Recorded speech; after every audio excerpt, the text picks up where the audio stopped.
Earvin, Magic Johnson, Andreessen Horowitz, and Alchemy.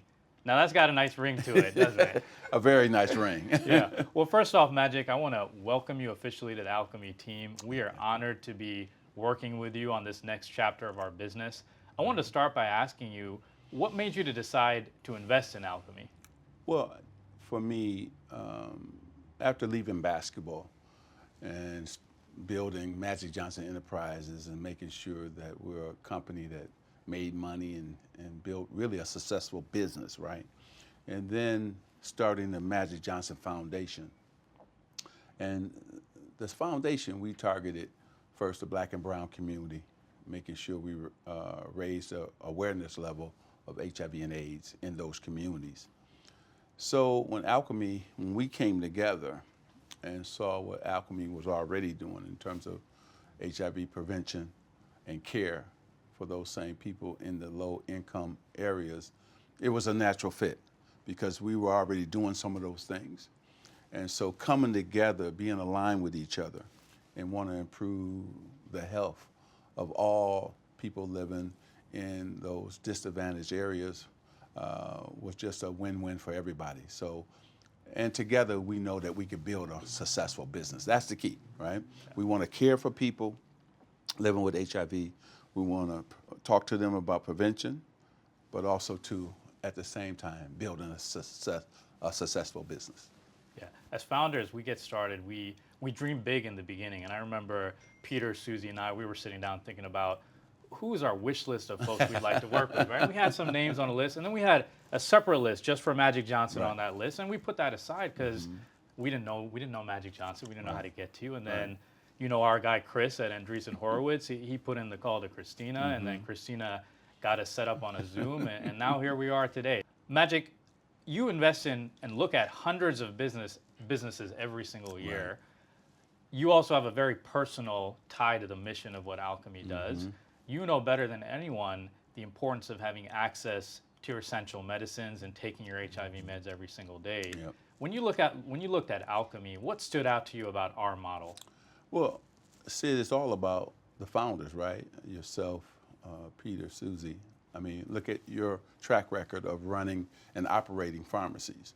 That was important because we're in that business, right? And then Peter and Susie building the largest HIV program in the world in Africa. So I know you got the experience, the knowledge, and the know-how. And you come together with Magic Johnson's brand and what we've been doing in the foundation. It's the dream team. And we want to help a lot of people and at the same time educate a lot of people about HIV, care for those same people, right, who been overlooked. Pharmacies are not in their community, their neighborhood. So now we're going to bring that to them and give them the best care they've ever had, and then still talk to them about raising an awareness level and educate them on HIV. But the key here is building a successful business, and we can do that together. That's why we're the dream team. Magic, part of early when you came out with your diagnosis, you were critical in bringing about awareness to HIV and breaking down some of the barriers and stigma around the disease. Have you faced any personal challenges? Have you experienced discrimination yourself or stigma in your personal life? And what advice would you have for others that are facing that today? That's a great question, Sid. Yes, I faced discrimination, racism as well, right? Even though I was Magic Johnson. So I know when I wanted to come back and play basketball in the NBA, I faced that among the players, right? And some of the fans as well. And so I remember a lot of people who I used to high five and hug wasn't sure if they could hug me anymore or high five me anymore. So I had to do a lot of educating when I first announced 32 years ago now. And so when I think about the people who are getting discriminated against even today, first you gotta love yourself. You gotta love yourself. You gotta adapt and adjust to your newfound situation, which is living with HIV and AIDS, right? You have to understand that this is your new life forever and be comfortable with that, right? Your new status. Then you gotta take your meds. You got to stay on that regimen of taking your meds. And I would say that if you do those things, live with a positive attitude, you're going to be okay, because people are going to talk. They're going to say what they're going to say. But you're going to have, which is very important, a support system. You're going to have that. If you can't find it at home, and if you can't find it among your friends, there's so many different organizations that will give you that, right? So make sure you have a good support system like I did. And that's why I'm still living here 32 years later. And so I think about President Bush's HIV and AIDS Commission that I joined, right? But I found out they were not doing good work. They had a hospice that I went to in Boston that had 30-something beds. There was only one patient living because it was so hard for them, those who were living with HIV, to get in because of the paperwork. So that really discouraged me and really disappointed me, and I didn't want to be on the commission anymore. That's why I started the Magic Johnson Foundation and doing all the good work that I'm doing today. Amazing. For those that are maybe wondering, how does Magic Johnson get his medications today? Mm-hmm. And what has your personal journey been with healthcare mm-hmm. and pharmacy in America today? Well, for me, see, it's easier, right? Because I am Magic Johnson, right? And so I don't want to tell people like, oh, it was difficult for me, because I'll be lying to them.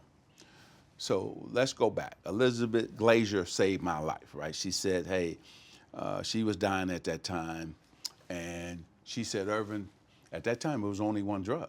Now we have about 40 drugs to take care of people who are living with HIV. She said, there's a lot of great drugs coming down the pipeline, and she was right. And I had access to those drugs. Now, people who live in these low-income areas, they're not Magic Johnson. They don't have the financial means I had. So it's important for them to have access, so these pharmacies are going to be important. Then it's important that we educate them on what it means for them, what the drugs are going to do for them, and also make sure that they take their meds. So we want to continue to educate them how important that is, because my first problem was we were not educated. A lot of misinformation was going out in the Black and brown community. So we helped solve that problem and got them the right information. The second problem we had, they had the drugs or the meds, but they didn't take them. So then we had to make sure we educated them. Hey, you may be feeling good, your T cell count may be high, but you still got to take your meds, because a lot of people who were Black were dying because they thought they were feeling good and they were not taking their meds. So, and then the last challenge for the Black and brown community, the pharmacies were a long way away. Right. None in the community. And that's where we're going to come in. Right. We're going to solve that problem for so many people. And so that's why this is a great partnership, because there's a major problem in the Black community and the brown communities. That's not Blacks, Latino, African American. We have to drive so far to get our meds, and that's discouraging for a lot of people. And so if we put it right in the community, they will come and we will have a really solid business.